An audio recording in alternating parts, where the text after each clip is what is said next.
স্বস্তির বৃষ্টি ক্রমেই পরিণত হচ্ছে অস্বস্তিতে। টানা ভারী বর্ষণ ও দমকা ঝড়ে হবিগঞ্জের বিভিন্ন স্থানে গাছ উপড়ে পড়ে বিদ্যুৎহীন হয়ে পড়েছে জেলার বহু এলাকা। পাহাড়ি ঢলের পানির চাপে সুনামগঞ্জের এরনবিল হাওরের একটি বাঁধ ভেঙে পানিতে তলিয়ে গেছে বড় জমির ফসল। বন্দরনগরী চট্টগ্রামের বিভিন্ন এলাকায় বৃষ্টি হয়েছে জলাবদ্ধতা। রাস্তাঘাট ডুবে চলাচলকারী হাজারো মানুষ পড়ছেন চরম দুর্ভোগে।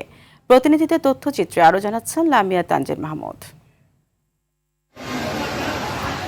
কয়েকদিনের তীব্র গরম ও ভ্যাপসা আবহাওয়ার পর বন্দরনগরী চট্টগ্রামে স্বস্তির বৃষ্টি ঝরলেও জলাবদ্ধতার সৃষ্টি হয়েছে নিম্নাঞ্চলগুলোতে। ভোগান্তিতে পড়েছে এসএসসি পরীক্ষার্থীরা।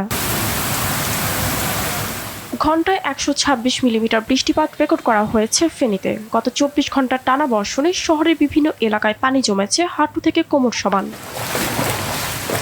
পাহাড়ি ঢলের পানির চাপে সুনামগঞ্জের এরনবিল হাওরের একটি বাঁধ ভেঙে বড় জমির ফসল তলিয়ে গেছে পানিতে। 114 হেক্টর চাষাবাদের জমির ধান কাটা হয়েছে কেবল 50 হেক্টর। কালবৈশাখী ঝড়ে ও ভারী বৃষ্টিপাতে ফসলের ক্ষতি হয়েছে কুমিল্লায়। টানা বর্ষণে পানির নিচে তলিয়ে গেছে নগরীর গুরুত্বপূর্ণ সড়কগুলো। এদিকে ধান সহ অন্যান্য শাকসবজির ব্যাপক ক্ষতির আশঙ্কা করছে কৃষি বিভাগ। বহু পানি বাড়তেছে, আমরা ধান কাটা তো খুব কষ্ট হয়েছে, লেবার নাই, হারভেস্টার নাই। কিছু খাচ্ছি, কিছু রয়েছে মানে কলা যে বৃষ্টি লাগিয়া। ঝড়ের তাণ্ডবে গাছ উপড়ে পড়ে 4 জন আহত হয়েছেন হবিগঞ্জে। বিদ্যুৎ সরবরাহ ব্যবস্থা বিঘ্নিত হয়েছে কয়েক উপজেলায়। বিদ্যুৎ বিচ্ছিন্নতার কারণে দুর্ভোগে পড়েছে এসএসসি পরীক্ষার্থীরা। সকাল থেকে এখন পর্যন্ত বিদ্যুৎ নাই। এই বিদ্যুতের কারণে আমরা ব্যবসা বাণিজ্য করতে পারছি।